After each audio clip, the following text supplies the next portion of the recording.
Everyone thought it would be the happiest day of their lives. That's what we tell ourselves, isn't it?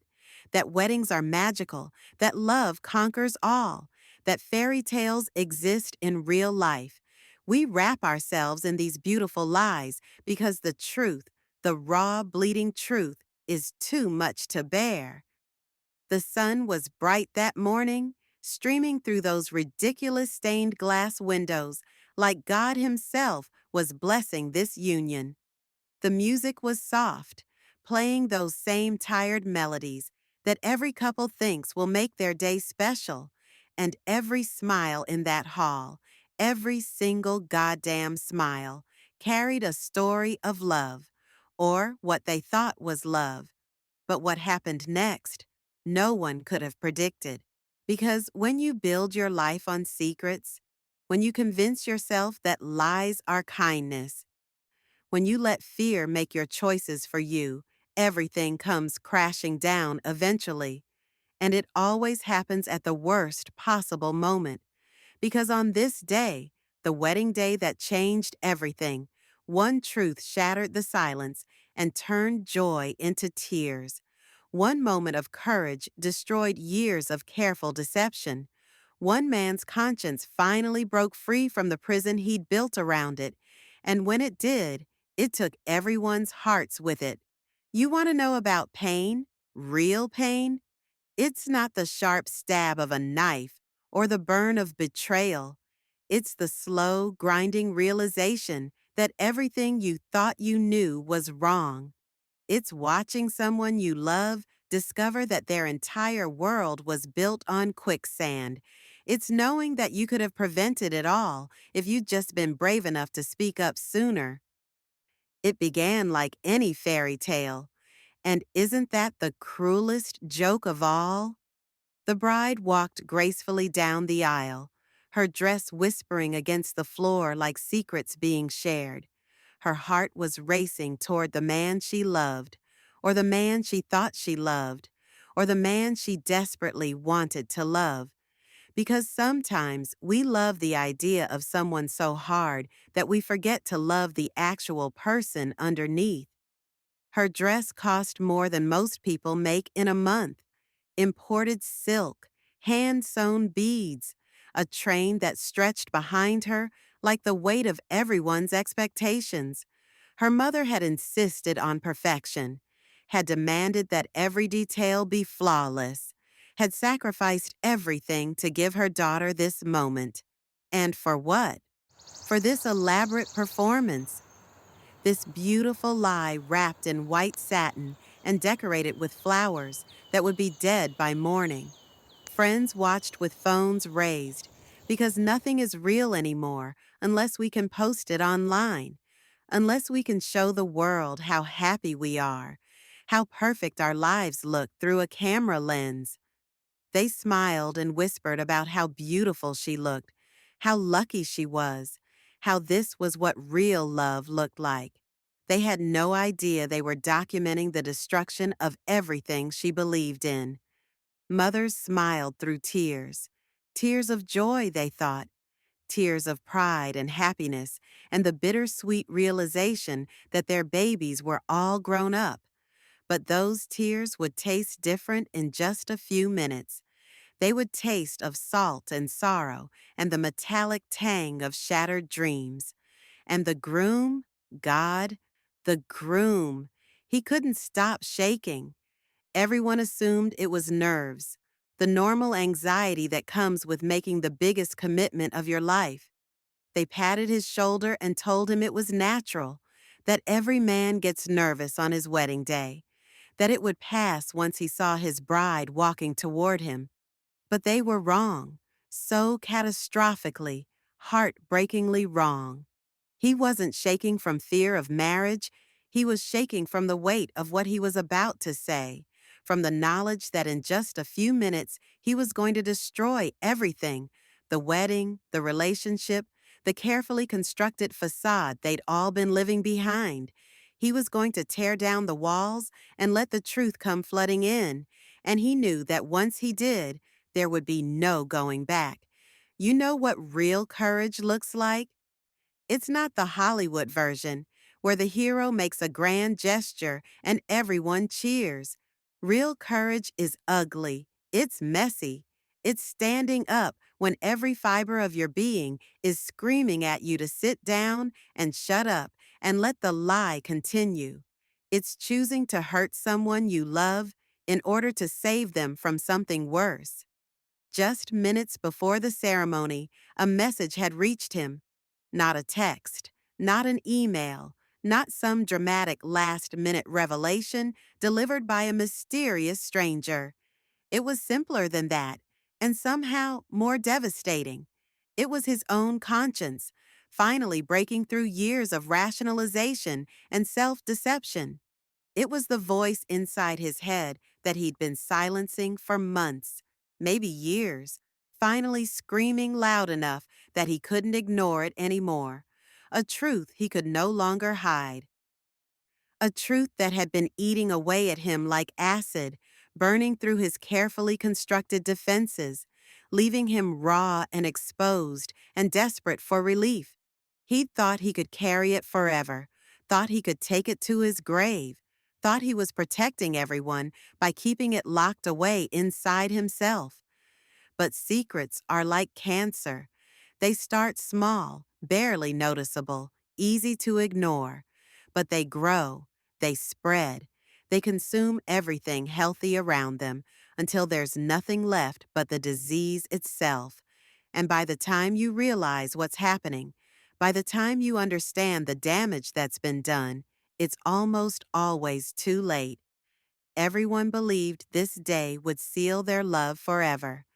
But for him, it was a choice between comfort and conscience, between keeping a secret that would slowly poison everything it touched, and freeing a heart that deserved so much better than the prison he'd built around it, between keeping everyone happy in the short term and saving them from a lifetime of living a lie, between keeping a secret and freeing a heart. Do you know what it feels like to watch someone you love prepare to commit their life to a lie? To see them standing there in their wedding dress, glowing with happiness that you know is built on deception, to know that you have the power to save them from years of wasted time and broken promises, but only if you're willing to break their heart right here, right now, in front of everyone they've ever cared about. It's agony, pure, undiluted agony.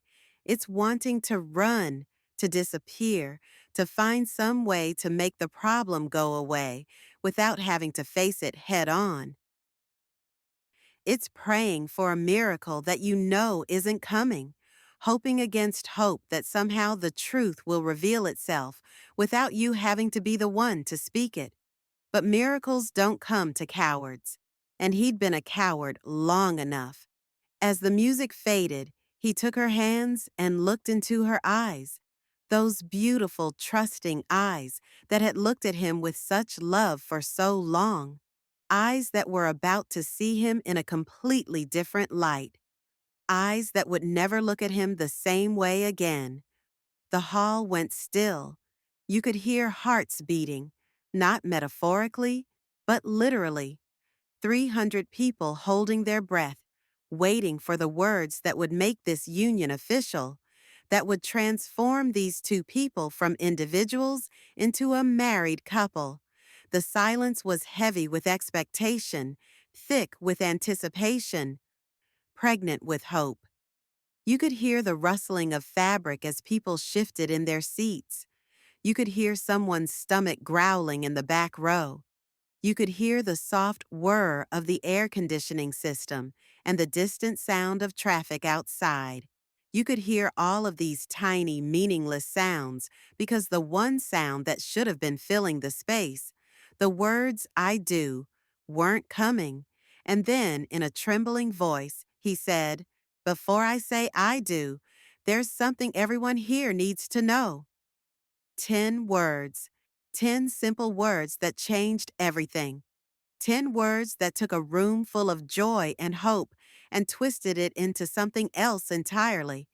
10 words that proved that sometimes the most destructive force in the world isn't hatred or violence or natural disaster. It's truth. In that moment, the air changed. You could feel it, like the pressure drop before a storm, like the moment when the earth stops spinning and everyone realizes that something terrible is about to happen. Laughter stopped.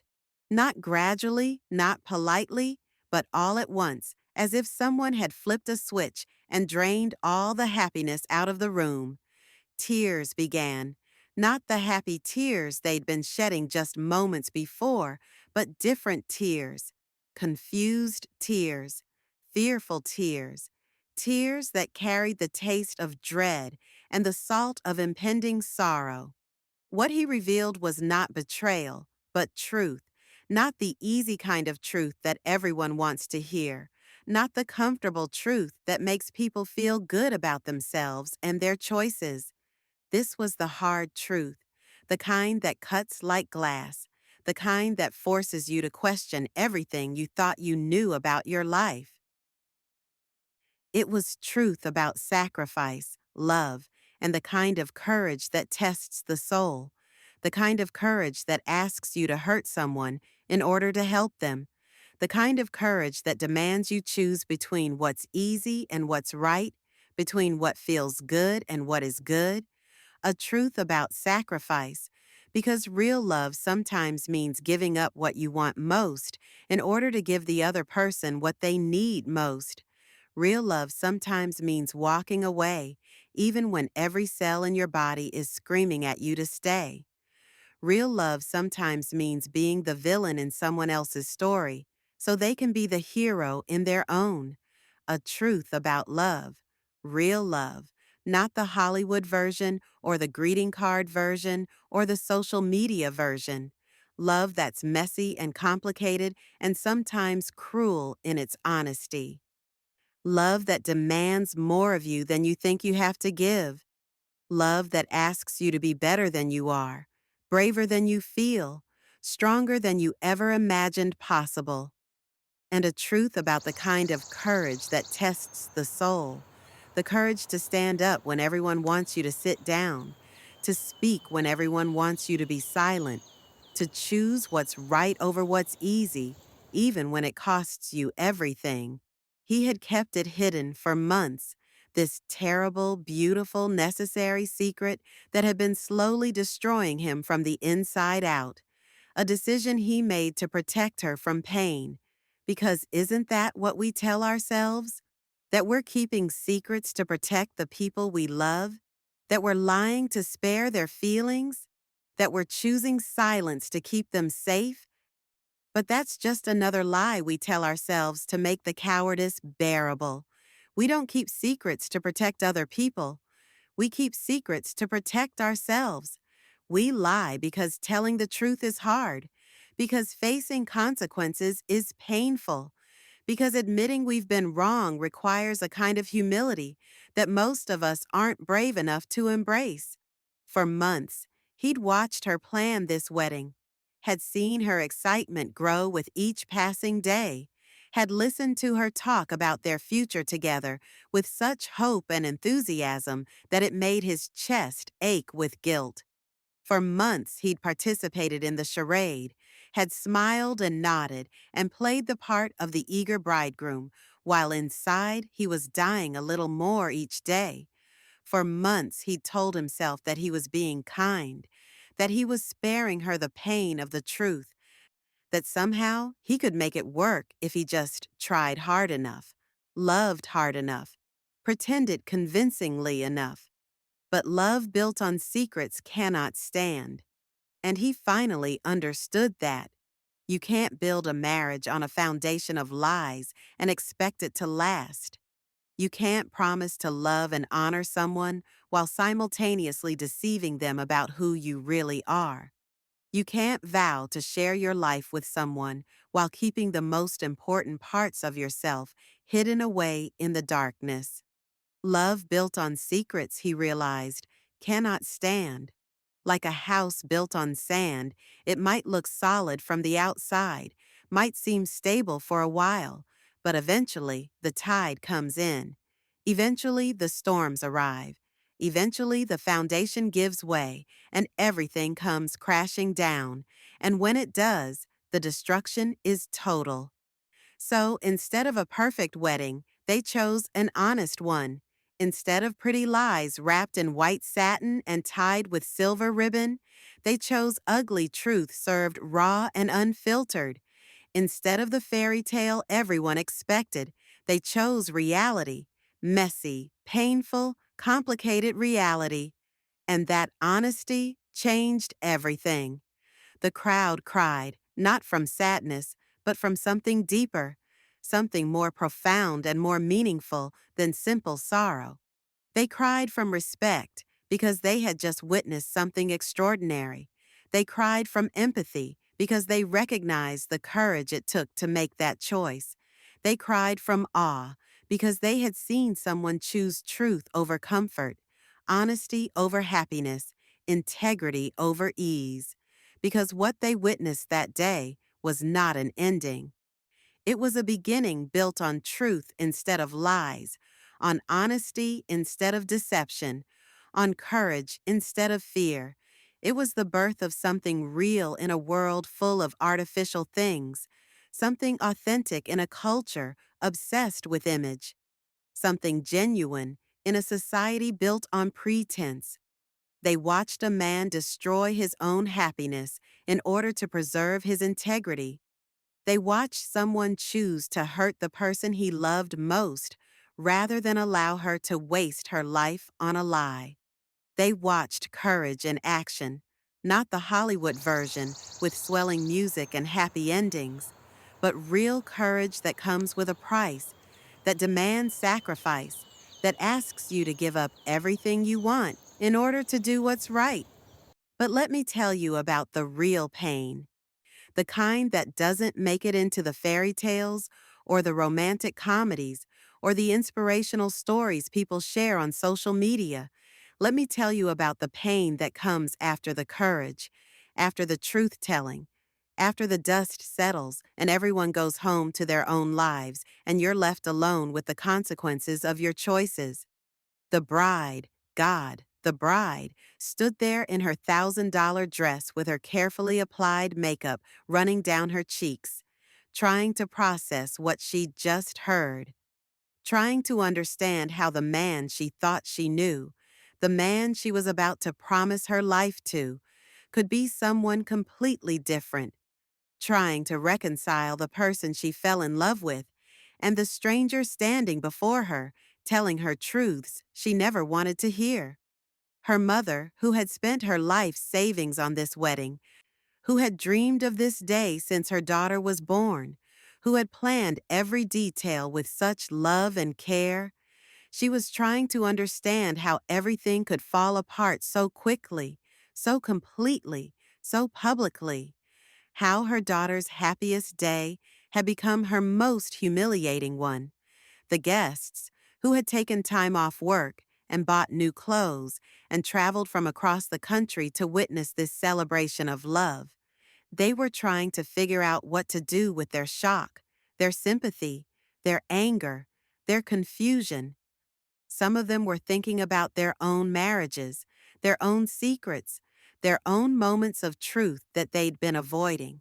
And him, the groom who had just blown up his own life in front of 300 people, he was standing there feeling the weight of what he'd done, knowing that he'd made the right choice, but also knowing that right choices don't always feel good, knowing that he'd probably lost the woman he loved forever, but also knowing that he'd given her the chance to find something real, something honest, something worthy of her. This is what courage actually costs. Not the sanitized Hollywood version where everything works out in the end, where the truth sets everyone free and they all live happily ever after. Real courage costs you everything. It costs you relationships and reputation and peace of mind. It costs you sleep and comfort and the easy lies that make life bearable. But here's what they don't tell you about the aftermath of truth-telling. It also gives you something back. something you didn't even realize you'd lost. It gives you back your integrity. It gives you back your self-respect.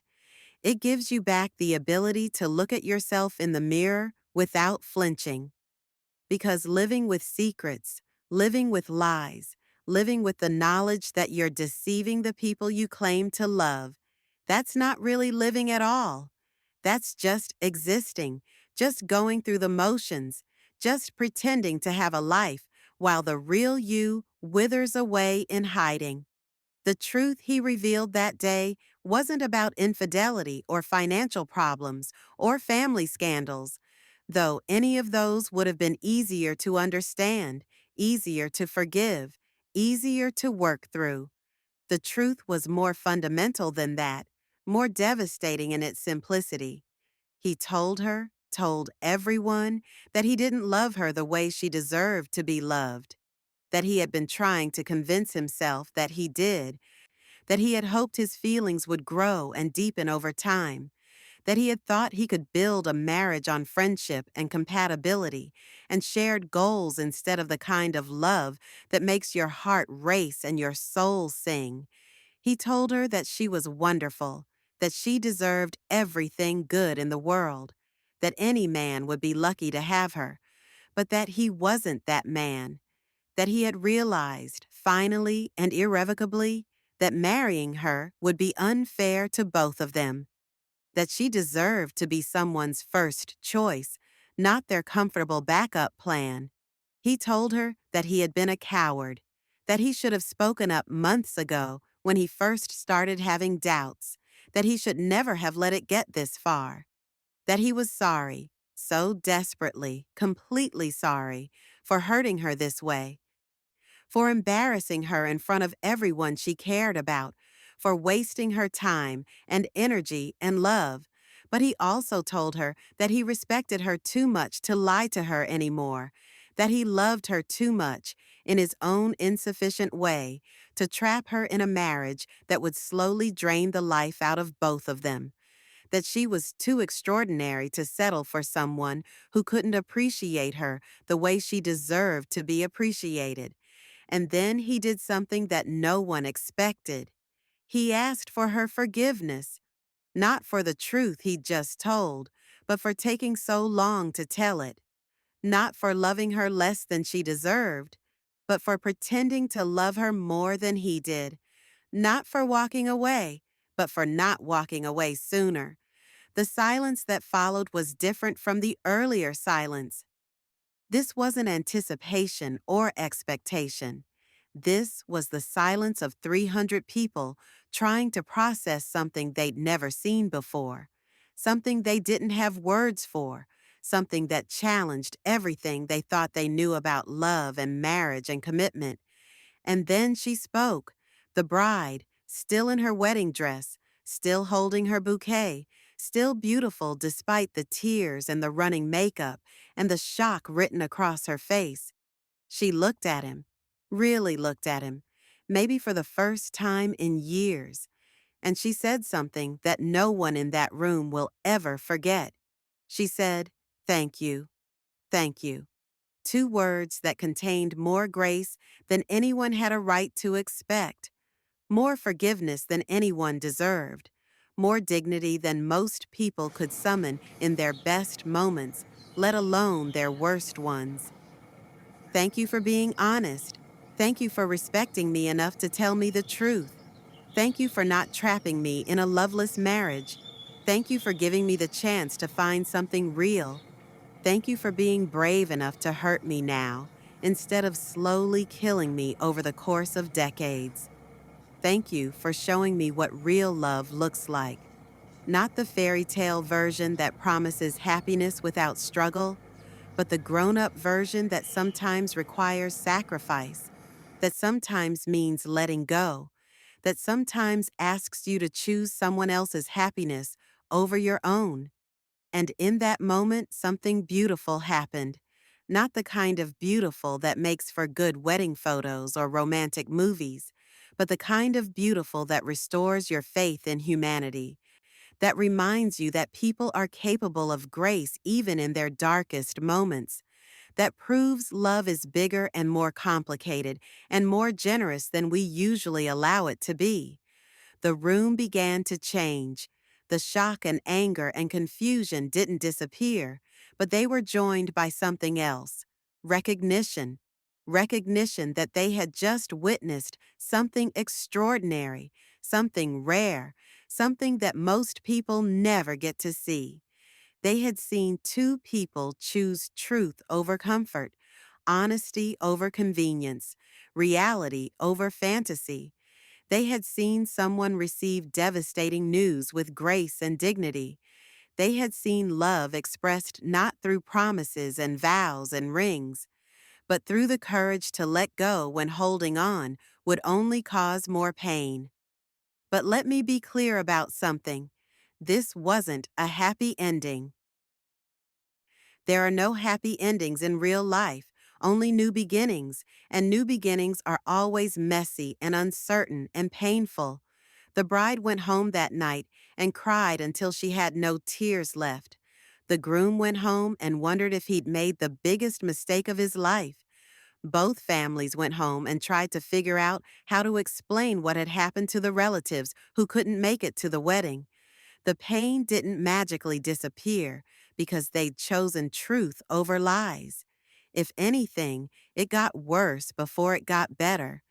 The bride had to face the fact that the man she'd planned her future around didn't love her the way she thought he did. She had to grieve not just the relationship, but the version of herself that had existed within that relationship, the dreams she'd built around their life together, the identity she'd constructed as his future wife. The groom had to face the fact that his cowardice had caused tremendous pain to someone he cared about. He had to live with the knowledge that his inability to be honest earlier had led to this public humiliation, this expensive disaster, this moment that would define both of their lives forever. But here's what happened next.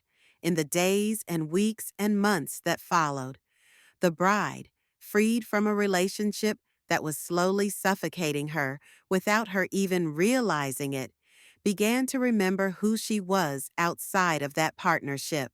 She began to rediscover interests and dreams she'd set aside, began to remember what it felt like to be chosen rather than settled for, began to understand that being alone was better than being with someone who couldn't love her completely.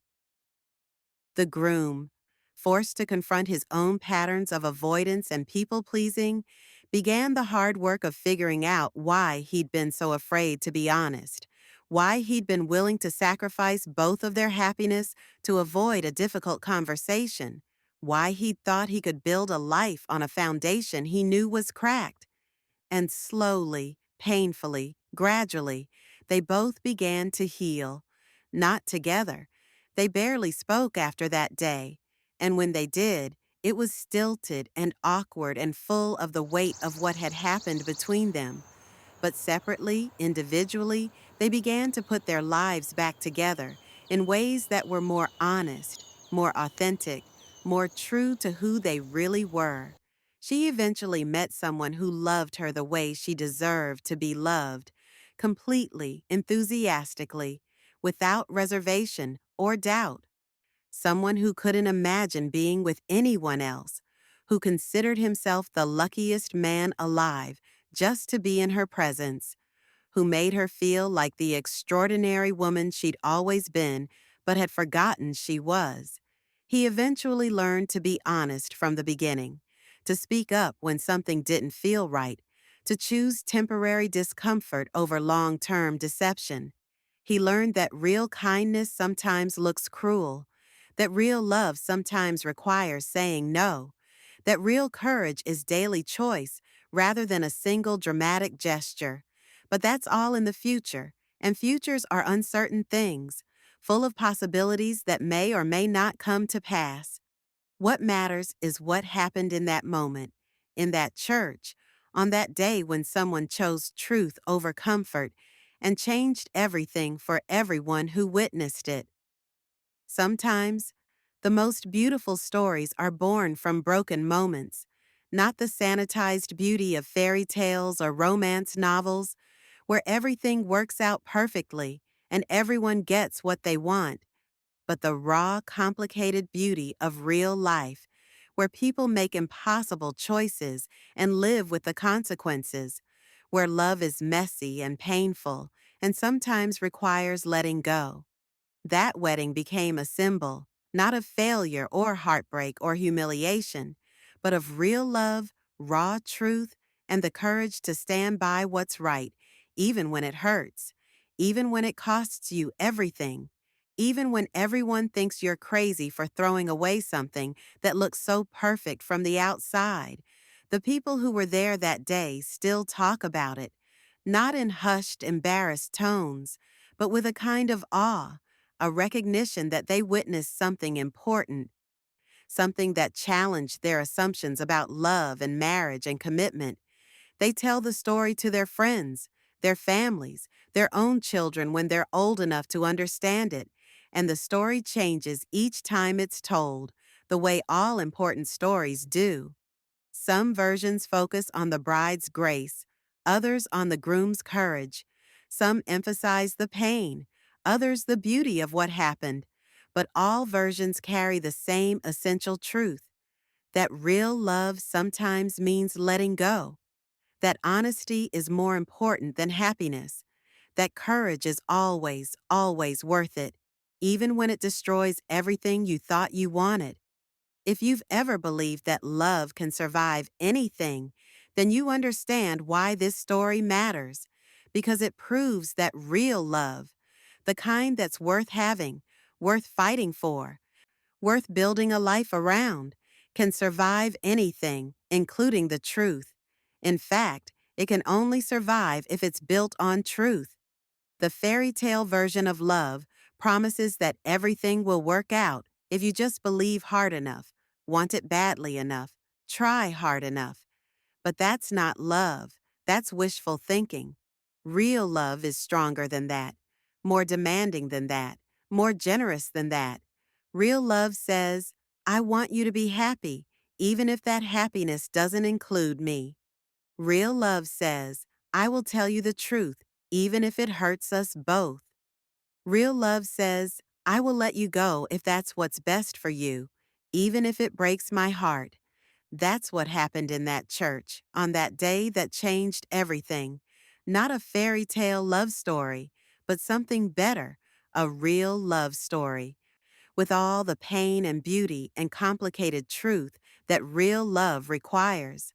The world needs to remember this, needs to hold on to stories like this one, needs to understand that real love begins where fear ends, where the fear of being alone ends, where the fear of telling the truth ends, where the fear of being honest about who we really are and what we really want ends.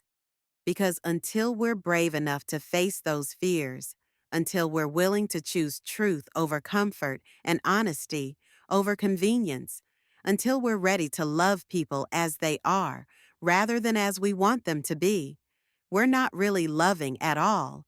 We're just playing house, just going through the motions, just pretending to have something real while settling for something safe. Real love begins where fear ends, and on that day, in that church, in front of 300 witnesses, two people chose to end their fear and begin something real, not together, but separately, honestly, courageously. That's why this story matters. That's why it needs to be told and retold and remembered.